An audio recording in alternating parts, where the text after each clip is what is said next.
18 de outubro, o Procon de Patos de Minas acionou a Anatel sobre a má prestação de serviço de telefonia e internet da Vivo para os consumidores da cidade. Nesta edição do 30 Minutos, você vai ver também. Morre aos 32 anos em Patos de Minas o influenciador e publicitário que lutava contra câncer no pescoço. Outubro Rosa reforça alerta de cuidados contra o câncer de mama. Chuvas fortes devem atingir a região, é o que alerta o IMET. Depois de enfrentar baixa severa, volume do Rio Paranaíba volta a subir, mas o alerta continua. Isso e muito mais eu te conto agora. Eu sou Matheus Borges e o 30 Minutos está no ar.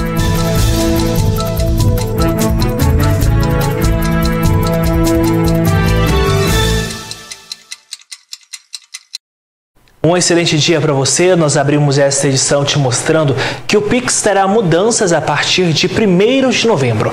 As regras mais rígidas são para garantir a segurança das transferências e impedir fraudes. As operações de mais de R$200 só poderão ser feitas de um telefone ou de um computador já cadastrados pelo cliente da instituição financeira, com limite de R$1.000 por dia para dispositivos não cadastrados. A obrigatoriedade do cadastro vai valer apenas para os dispositivos que nunca tenham sido usados para fazer Pix. Para os cadastrados, não haverá alteração, conforme o Banco Central informou. Agora, uma outra novidade é que os bancos terão de melhorar as tecnologias de segurança e adotar medidas para impedir fraudes. O Procon de Patos de Minas acionou a Agência Nacional de Telecomunicações, a Anatel, devido às falhas técnicas apresentadas pela operadora de telefonia Vivo, que tem ocasionado má prestação dos serviços de telefonia e internet aos consumidores da cidade.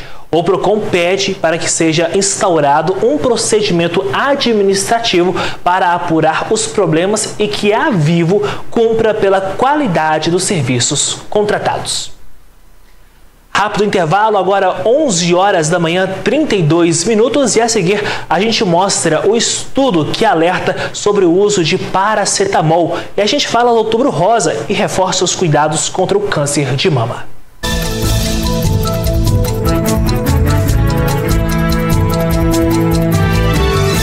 Para você, viu? Porque a Mais Exames está engajada na campanha do Outubro Rosa e preparou condições ainda mais especiais neste mês. Outubro Rosa é uma campanha mundial de conscientização sobre a prevenção e diagnóstico precoce do câncer de mama. Durante este mês, lembramos que a mamografia é essencial para detectar a doença ainda em estágio inicial, aumentando as chances de cura. Cuide de sua saúde, faça o autoexame e consulte seu médico regularmente. Juntos podemos salvar vidas. Participe e compartilhe essa mensagem. Outubro Rosa é na Mais Exames.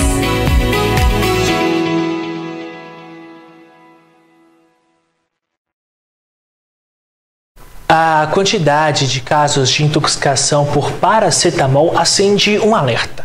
Isso porque uma pesquisa mostrou os riscos e especialistas reforçam a atenção com o uso do remédio. Disponível livremente em farmácias, sem necessidade de receita médica, o paracetamol está entre os remédios mais consumidos de todo o mundo. O paracetamol ele é um medicamento que é usado para febre e dor, né? Ele tem o intuito de abaixar a temperatura do corpo e reduzir a dor. É um analgésico e antitérmico. O medicamento provocou a intoxicação de 815 pessoas ao longo de 2023, uma média superior a 2 casos por dia, segundo estudo realizado pela Universidade Federal de Minas Gerais. A superdosagem de paracetamol pode causar danos hepáticos graves, necessidade de transplante de fígado e morte. É importante seguir a dosagem correta do medicamento. O paracetamol, a gente tem que avaliar o caso do paciente, né, o peso corporal, a idade, para a gente poder estar orientando a posologia correta do medicamento. Geralmente é tomado até 6 e 6 horas, né, se a dor e a febre permanecer, mas isso aí é muito específico e a quantidade, a miligrama, a dosagem é muito característico, né, de cada paciente. A recomendação da dosagem varia de acordo com o peso e idade do paciente. Adultos e crianças acima de 12 anos, dose máxima de 4 gramas em 24 horas. Crianças entre 2 e 11 anos não deve ser utilizados mais do que 50 ou 75 miligramas por quilo em 24 horas.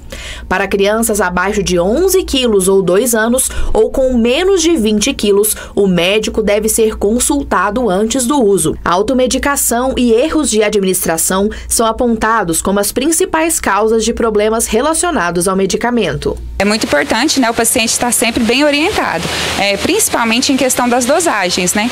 Que a gente costuma falar aqui que medicamento, ele trata, mas usado de forma errada, né, ele acaba virando um veneno. Hoje em dia, às vezes, o pessoal procura muito a internet, né, e não procura um profissional muito bem qualificado, acaba que assim faz o uso incorreto do medicamento e acaba tendo as consequências. Segundo a pesquisadora responsável pelo estudo, Tamires Carvalho Rufato, médica emergencista, os dados alertam para a subnotificação e a dificuldade de se obter informações precisas sobre o problema. Eu tomei, eu nunca senti nada não, mas eu não tomo muito não, eu estou evitando. Nunca ouvi falar. Eu já conheço muita gente que já intoxicou com remédio. É um remédio muito consumido, né? Muito consumido, mas tem seus defeitos, as suas vantagens e desvantagens também, né? O mês do Outubro Rosa é colorido justamente de rosa para chamar a atenção e também para a prevenção ao câncer de mama. Só nesse ano, o Ministério da Saúde estima quase 74 mil novos casos da doença. O Outubro Rosa se popularizou no Brasil nos anos 2000 e tem como objetivo principal alertar as mulheres e a sociedade sobre a importância da prevenção e do diagnóstico precoce do câncer de mama. O Outubro Rosa foi para chamar a atenção. Olha, gente, precisa de olhar. O câncer existe, o câncer de mama é importante, né? Na mulher é o câncer de maior frequência, o que mais mata no mundo inteiro, nas mulheres, né? Principalmente no Brasil. Então foi esse o objetivo que na década de 90 Estados Unidos difundiu isso. No Brasil, a partir de 2008, começou realmente a campanha vigorar todo ano. O câncer de mama tem fatores evitáveis e não evitáveis. Tem coisa que não é evitável. Mulher, só o fato de ser mulher, acima de 50 anos, né? Quem teve uma menstruação muito precoce, hoje as meninas estão menstruando com 9, 10 anos, porque você entende assim, quanto mais você menstrua, mais você estimula a mama. Porque todo mês você estimula a mama preparando para engravidar. Aí não engravida. Aí para, volta, estimula a mama de novo. Esse estimula e para, pode dar alguma alteração genética na estrutura da mama e que vem aparecimento do câncer. A qualidade de vida, atividade física, não engordar muito, o fumo também é isso. E a genética, que a genética não tem jeito de a gente mudar, né? Se geneticamente, em torno de 30% dos cânceres tem muita característica genética, tipo assim, a mãe teve, a prima teve, a tia e tal. Então tem coisas que você pode evitar e tem coisas que não pode evitar. Conhecer o próprio corpo, fazer o autoexame, manter os exames em dia são formas que contribuem para o diagnóstico precoce. Você tem que conhecer sua mama, se autoexaminar com frequência. Inicialmente um exame dinâmico na frente do espelho, você com os braços pendidos, depois levantados, né? E movimentando a mama com os movimentos do braço, para você ver se a mama tem alguma coisa de tamanho diferente, de distorção, de nódulo, que às vezes só do movimentar você percebe, porque às vezes anatomicamente muda a mama. De secreção no mamilo espontânea. Se você ficar espremendo, sair alguma secreçãozinha, não é muito bom, não ajuda muito o diagnóstico. Mas secreção espontânea, vermelhidão em volta da areola, que não melhora com 15, 20 dias, que também chama muita atenção, né? Você pode palpar de qualquer jeito, importante que você tenha noção que você abrangeu todo o espaço da mama. Para quê? Porque eu palpei toda a mama e a axila também. Porque às vezes tem gânglios, línguas importantes na axila que não tem, às vezes não aparece aqui, mas já aparece na axila. Então é isso, o diagnóstico clínico é este. Após a suspeita, são feitos exames de imagem e procedimentos para se constatar a presença ou não do câncer. A imagem mais importante é a mamografia mesmo. A partir de 40 anos tem alguns que sugerem de ser bianual ou anual, e a partir de 50 anual, até pelos 75, 80 anos de idade. E às vezes, dependendo da mamografia, sugere-se fazer um ultrassom, complementar com o ultrassom. O ultrassom não é o mais importante é a mamografia. Apesar de raro, o câncer de mama também pode afetar homens. Ele é 1% de todos os cânceres de mama, só 1% que aparece em homem. Não é tão raro assim, né?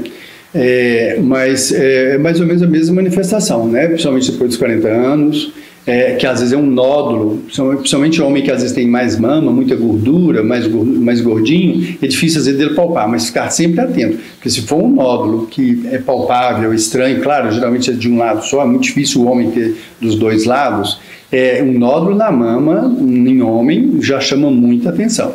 Né? E o diagnóstico, o tratamento é mais ou menos a mesma coisa, com os mesmos jeitos de fazer diagnóstico, o mesmo tipo de tratamento. Depois do intervalo, a gente mostra que a Fiocruz, que produz vacina contra a dengue, pede para poder ampliar a proteção. E com o início de chuvas, volume do Rio Paranaíba volta a subir, mas o alerta continua. Agora são 11 horas da manhã, 44 minutos. Eu volto já.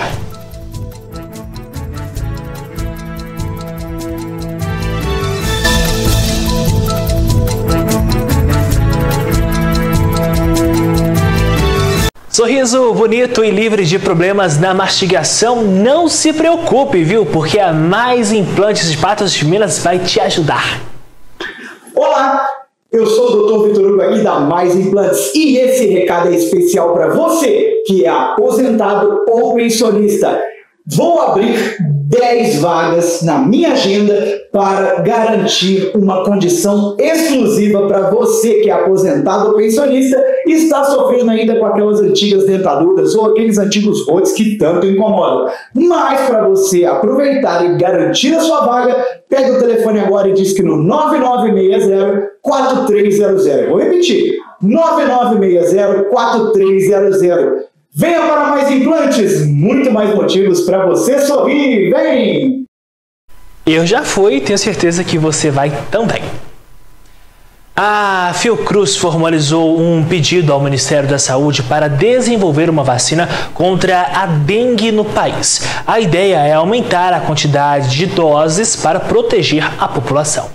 O Ministério da Saúde já havia comunicado anteriormente que 4 milhões de doses foram compradas em 2024 de um laboratório japonês e que para 2025 foi contratado a distribuição de 9 milhões. Mas levando em consideração a quantidade de casos no país, o número não é suficiente.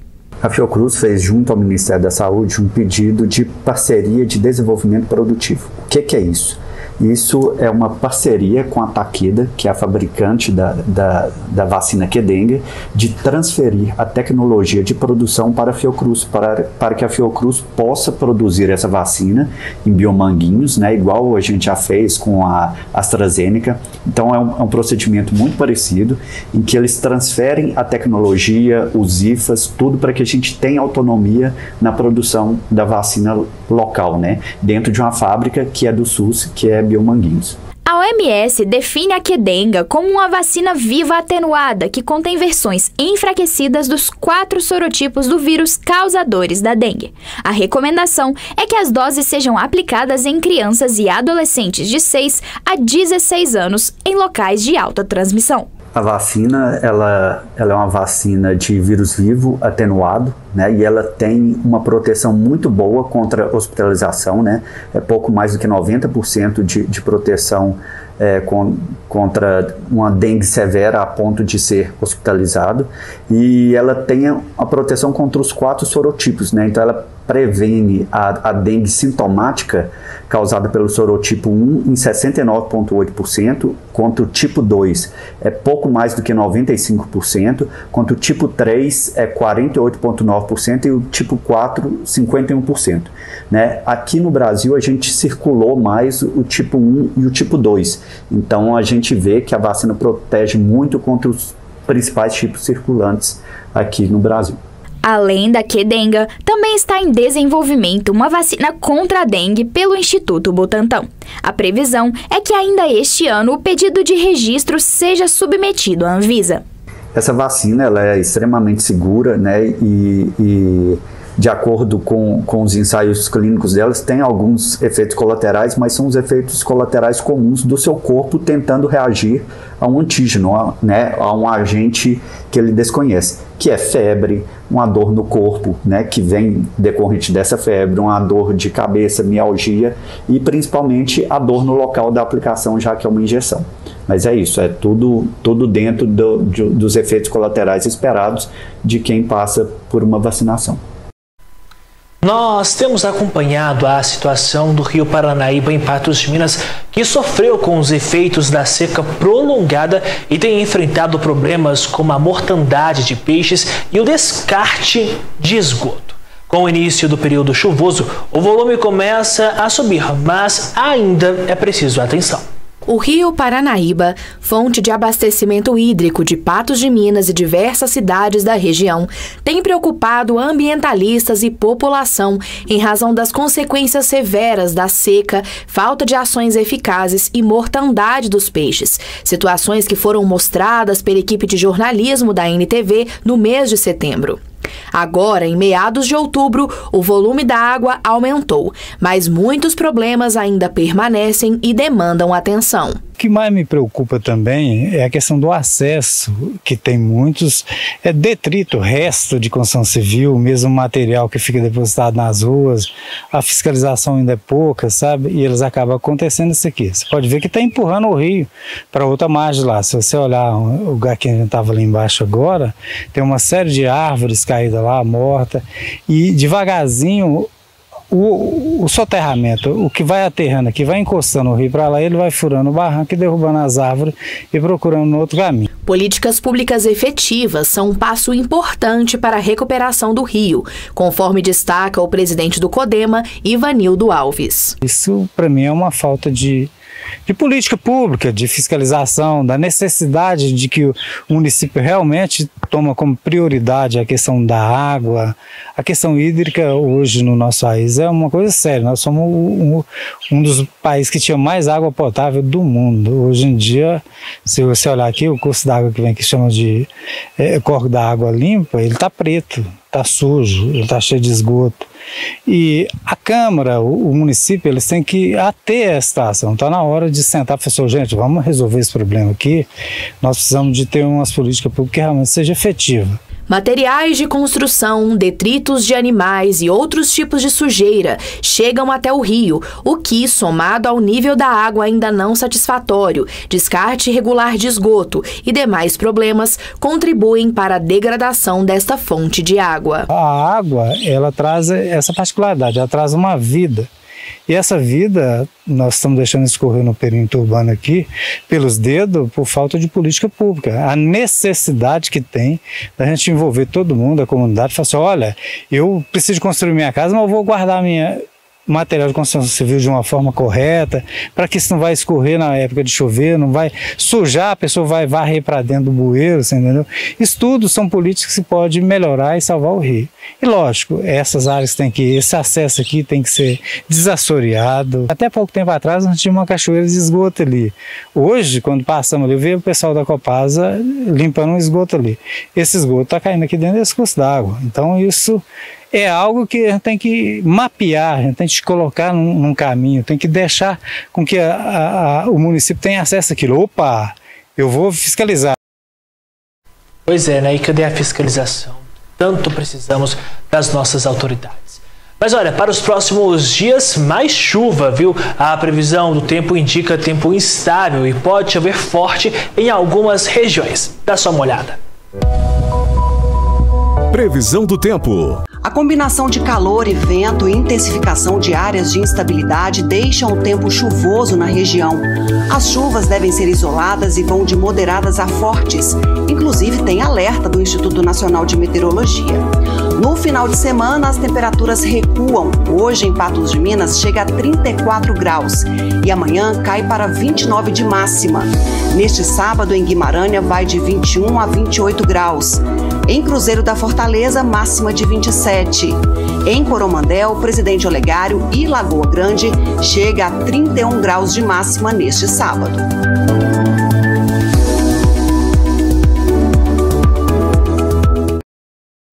Rápido intervalo aqui no 30 e na volta, influenciador e publicitário que fazia campanhas de alerta e lutava contra câncer no pescoço morre aos 32 anos.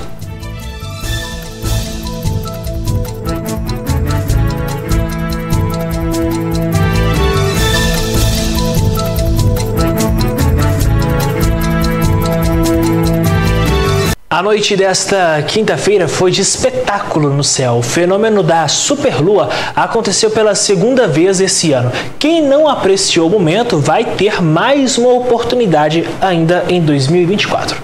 O fenômeno ocorre quando a Lua parece maior e mais brilhante, graças ao fato de estar no ponto mais próximo da Terra, em sua órbita, embora seu tamanho real não mude. A superlua é quando coincide a Lua cheia com a maior proximidade dela com a Terra, porque ela orbita a Terra num movimento, não é circular, é um formato de ovo, tipo uma elipse, né? Elípsia, né? E quando ela está mais próxima e ela é lua cheia, então ela é chamada de superlua. Ela está próxima a 363 mil quilômetros de distância da Terra. Este foi o segundo evento da superlua do ano. O primeiro aconteceu em 19 de agosto, mas o de ontem esteve ainda mais próximo da Terra, proporcionando uma visão ainda mais impressionante.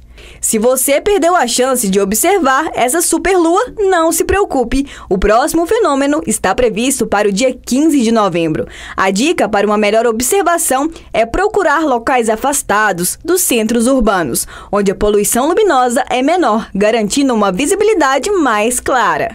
Ela nasce a leste, como o Sol, a Lua e todos os planetas nascem a leste da nosso ponto cardial. Então, todos podem esperar, a partir das 18h16 por aí, começar a observar do lado nascente dela, que vai começar a ver ela nascer e esperar ela ir subindo. Você vai ver ela até chegar no alto do céu, você vai ver essa superlua, se não estiver chovendo, né?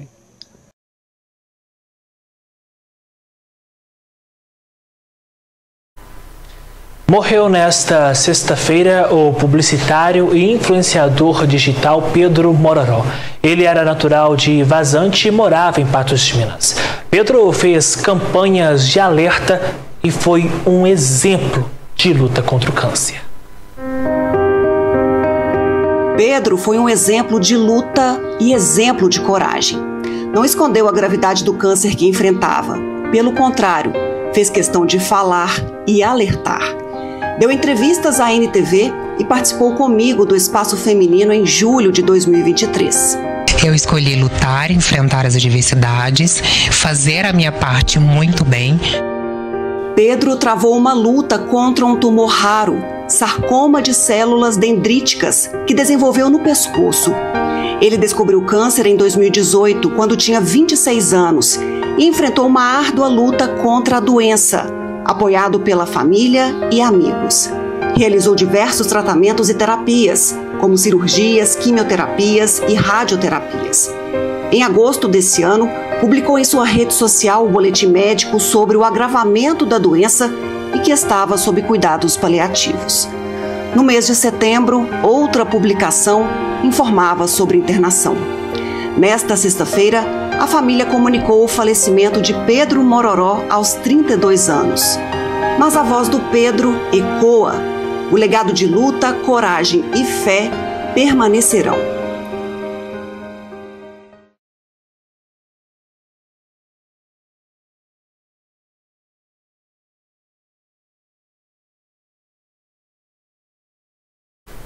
O velório de Pedro está marcado para as 2h da tarde no Memorial Vita, em Patos de Minas. Depois, o corpo será levado para Vazante, sua cidade natal, onde deve ser sepultado. Todo o nosso carinho e sentimentos aos amigos familiares de Pedro. Hoje, a página Pasta de Minas muito bem lembrou a participação de Pedro em um podcast, em que ele disse as seguintes palavras, abre aspas: Muitas pessoas vivem em um corpo doente, mas tem muita gente morta que vive em um corpo saudável.